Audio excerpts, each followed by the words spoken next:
This is what happens when you're on a budget.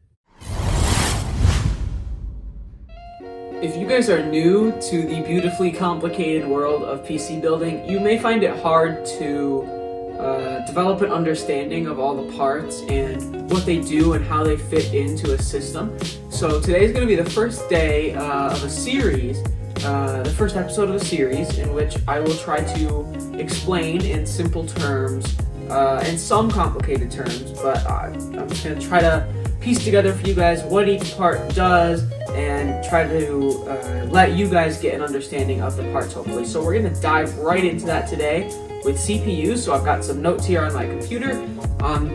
Be sure to check out my website, linked down in the description, where I have a written piece about this same topic. So let's get right into it. I'm using my case and power supply as a desk. So I'm going to focus mainly on consumer grade products, so Xeon, Epic, and Threadripper. They might have to be their own videos later on. I might cover them in some kind of video later on, but right now we are focusing on consumer desktop products. So that is Ryzen and Intel Core series. So yeah, basically, enthusiast or not, you've likely heard of CPUs. So they're referred to as the brains behind a computer, and rightfully so, honestly. So they basically process everything that's going on except like the video. So they are like in the background processing all your tasks and allowing you to do a lot of them and demanding ones, but they don't handle the video output to your monitor because that's the graphics card. So that's the difference there. For gamers, they are pretty much the second most important part behind graphics cards, and that's definitely reflected in the price of them and what you might want to be paying. For prosumers, you might call them, people running Threadrippers and such, people that are professionals and do things like CAD or computer-aided design or professional video editing, projects where you really do need a fast CPU, it might even be the most important part. But yeah, so Intel and AMD have been competing for the CPU market, and they've been going back and forth for a long time. So Intel has historically dominated in gaming due to higher frequencies, and AMD has dominated in core and thread heavy workloads, so professional workloads, basically everything except gaming. AMD has dominated in the past. But currently, AMD has taken the lead in both with the release of their Zen 3 CPUs, thanks to a big improvement in IPC, or instructions per clock. We'll go over stuff like that later as well. So AMD is currently ahead. Okay, so frequency, which is measured in gigahertz, that's a large factor for the performance of CPUs, especially for gaming. So the base clock of a CPU is a guaranteed clock that they are saying the CPU will run at all cores, like 100%. And if it doesn't, it's defective. The boost clock is basically saying it's another measurement. It's usually higher, well, it's always higher than the base clock, usually by less than 1 gigahertz higher. But so, and the boost clock is saying it's likely that all cores, or at least some cores, will run at that frequency, but that's not totally guaranteed. But you know, ideally they will run up there. So ideally you'd have a base clock of at least 4 gigahertz and a boost of at least 4.6. Is like a decent standard right about now, I would say, if you're really trying to get a good CPU.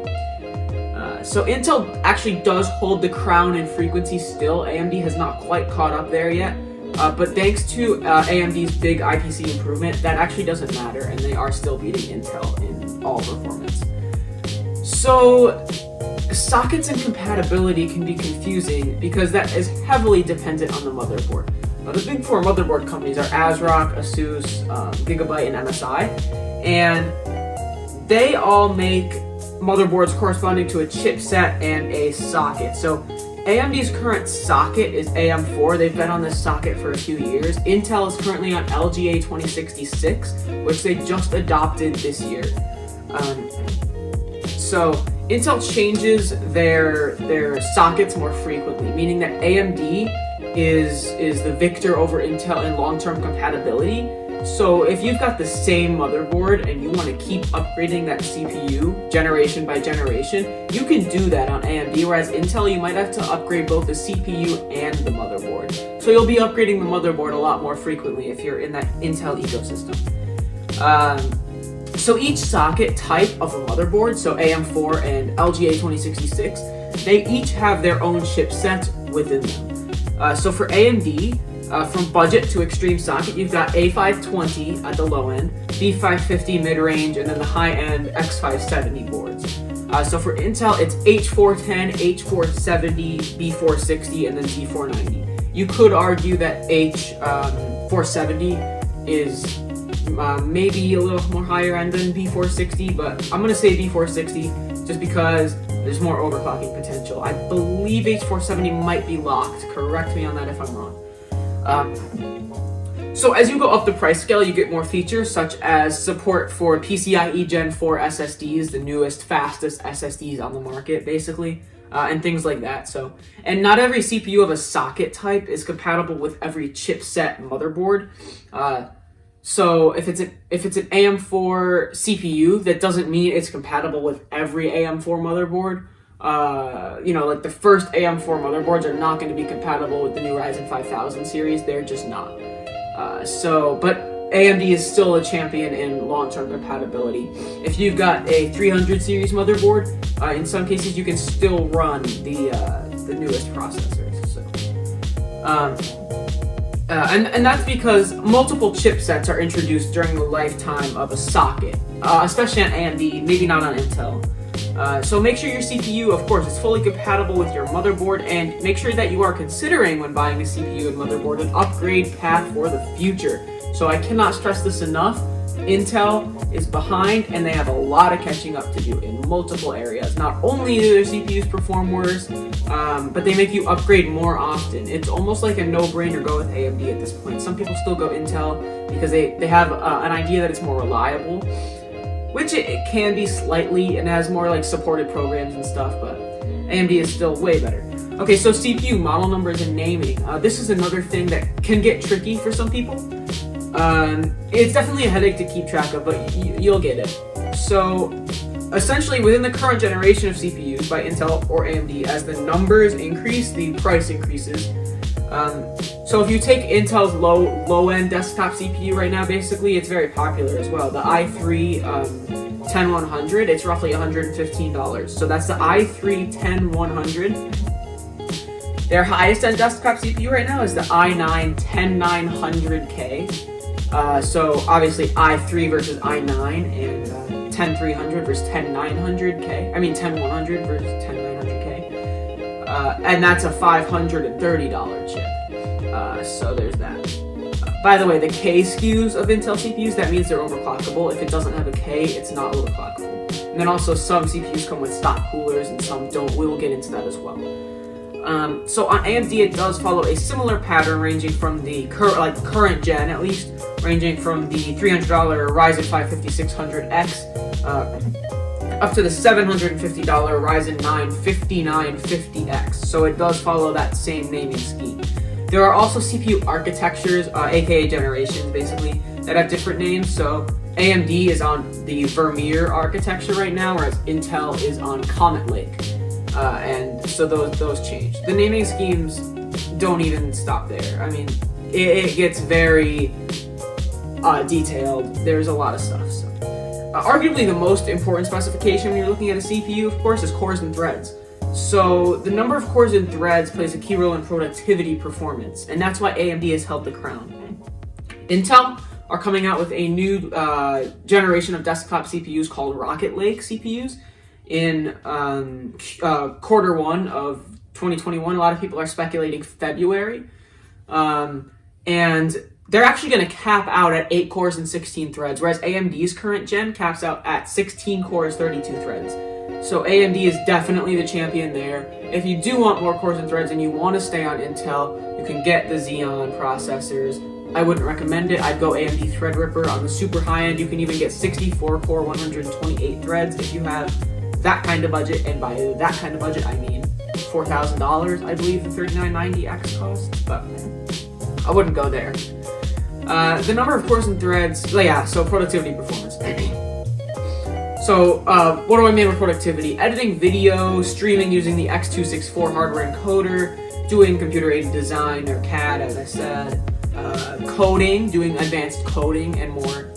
And more. So, more stuff than that. The healthy middle ground at the moment, I would say, is still 6 cores, 12 threads, but it's creeping up towards 8 cores, 16 threads. So, just make sure you're kind of future-proofing to some extent. 4 cores and 8 threads will competently run all games and applications, but that's kind of being phased out, and that's still low end. I mean, low end new CPUs are still there, but really no lower than that. And like I said, mainstream consumer CPUs do go up to 16/32, so that's very high end though. So we're gonna come back to PCI-e Gen4 SSDs. So PCIe Generation 4 SSDs, they're M.2 SSDs just like the current gen PCIe 3 NVMe drives. They've been increasing in popularity, and you can future-proof your CPU by ensuring that it's PCIe 4.0 compatible. So AMD CPUs and motherboards already feature support for these blazing fast SSDs, while Intel CPUs and motherboards do not. However, the ones that they're about to release, the Rocket Lake CPUs, they do support it. So they're going to, they say. You'll want to make sure you have an adequate cooler for your chip. So when CPUs when they get too hot, just like pretty much any PC component, they will throttle, or they will downclock, they will decrease performance. And then if they get way too hot, they'll crash. So, and possibly even fail. You don't want that. So an advantage of AMD CPUs, they have a few advantages actually in this department, but a lot of them come with included coolers. So AMD's Wraith coolers are actually perfectly adequate at cooling the chips that they come packaged with. So if you're buying an AMD chip and someone says, upgrade your cooler, the stock cooler is not enough, they are wrong. If you're overclocking, then yeah, upgrade your cooler.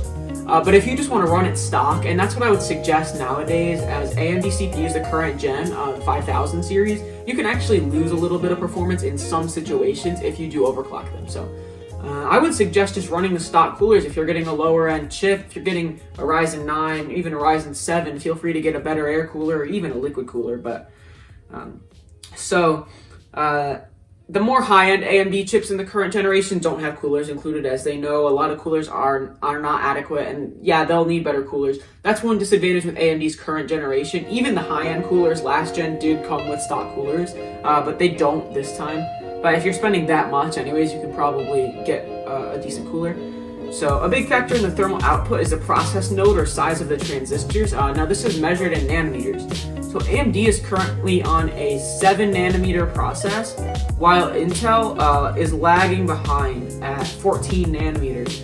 However, Intel is moving to 10 nanometer transistors in 2021 with the new Rocket Lake chips that are actually set to launch relatively soon. So let's see. Okay, so the benefit of smaller transistors, it can be seen in 2 different ways. One of them is a manufacturer could have less transistors, the same amount of transistors as if they were on a larger process node, but they can space them out more. This will decrease the thermal output of the CPUs, making them run less hot.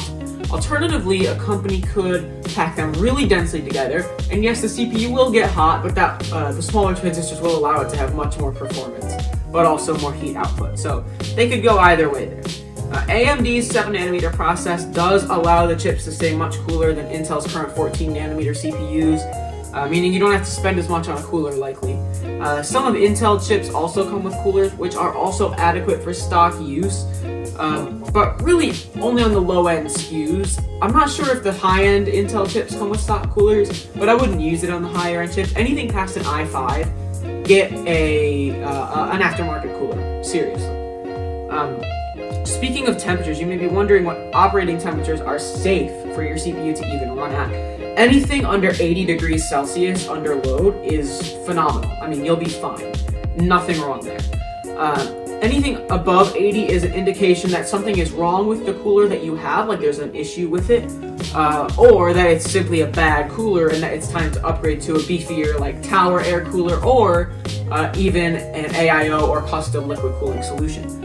So Intel CPUs start to throttle around 100 or 105 degrees Celsius, while AMD chips downclock at about 95. Of course, temperatures in PC parts are measured in degrees Celsius. If you guys are new to the PC space, that is one thing to remember. So you'll want to learn the metric system just a little bit. Not too much. It's pretty easy to keep track of just the temperatures. So if RAM for your computer is short-term memory for your computer, a CPU's cache is like short-term memory, like super short-term memory. So cache, and that's spelled C-A-C-H-E, not cash like money. So it's essentially a small amount of memory that's stored in the CPU, and it stores information that your computer is likely to need next, and this is predicted by algorithms. So a CPU with a cache of at least 10 megabytes is decent, but AMD does destroy Intel as well in the amount of cache currently, with the Intel Core i5-10600K and 5600X, and the Ryzen 5 5600X, having cache sizes of 12 megabytes and 32 megabytes respectively. So AMD is definitely crushing it there. They're killing it. Finally, we have overclocking. Many enthusiast PC builders like to push their CPUs to their limit by increasing voltage and clock speeds. So you do want to be careful about pushing voltages, however, because that can make parts fail. So be very careful about that. You can definitely watch overclocking guides from I don't know who makes them, but I know that some really good overclockers are Gamers Nexus, Actually Hardcore Overclocking, aka Buildzoid, Der Bauer. They make some good stuff. So you'll need a very solid cooling configuration, as well as probably good case airflow, preferably a mesh front panel, to achieve your desired overclocks likely.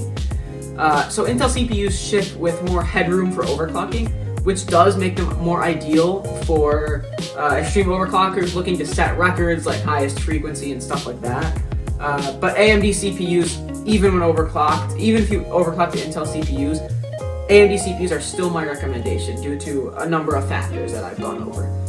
But Intel CPUs do overclock better. So AMD CPUs, they ship, but when you get them, they're right at their maximum performance level pretty much, and you can't really overclock them because they are factory tuned to be right at the top of where they can be.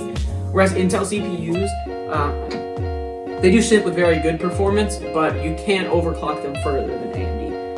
But that doesn't mean the temperature will exceed AMD. It just means you can get a higher, like you can increase the performance by a higher percentage when overclocked on Intel.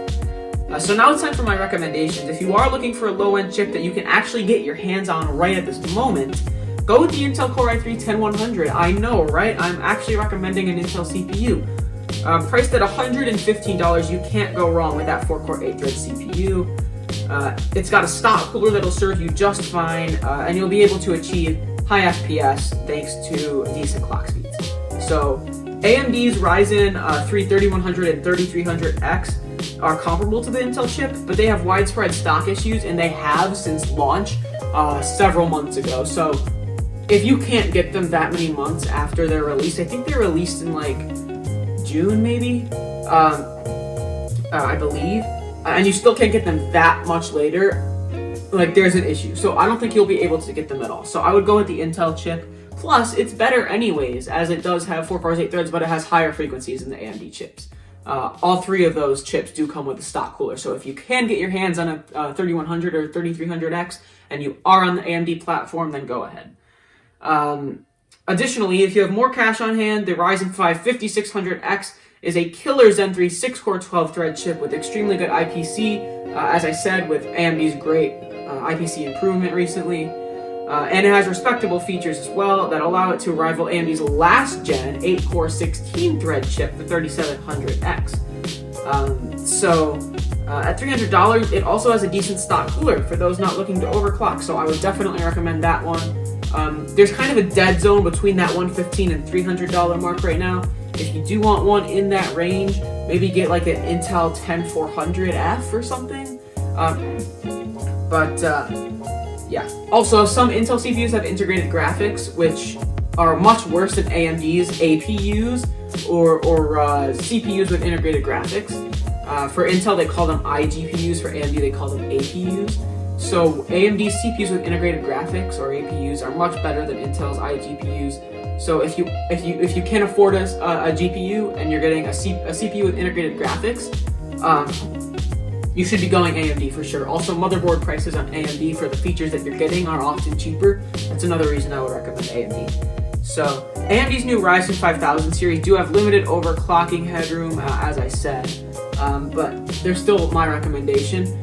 They have not released the lower end SKUs, anything below $300 yet in that lineup. So go Intel if you're below that $300 mark, or get a last gen AMD chip. Either way, if money is no object, then the perfect object for you might be the Ryzen 9 5950X from AMD, priced at $750, featuring a whopping 16 cores and 32 threads. This chip will smash any task you give it, be it productivity or gaming. Absolutely. Priced at $750, like I said, even AMD knows a stock cooler will not tame that beast, and therefore they don't even include one. So you should likely spend a bare minimum of $50 on something like the Arctic Freezer 34 Esports Duo to cool that monster of a chip, and preferably something even higher end, like a Dark Rock Pro 4, Noctua NHD 15, or even an AIO or custom liquid cooling for sure. And not a 120mm AIO. That'll be in another video. Why you shouldn't get that. So that'll be it, guys. I really hope you've enjoyed. CPUs are really a fun topic to discuss. If you have any questions, put them in the comments down below and I will try to answer them. I hope you learned something today, and be sure to check back for future installments on the channel and my website in this series, where I will be explaining parts in depth to the best of my abilities. I'm going to help you guys understand them. So I really hope you guys enjoyed. I hope you appreciate the content that I'm making. But yeah, that was FTW Tech, and see you guys.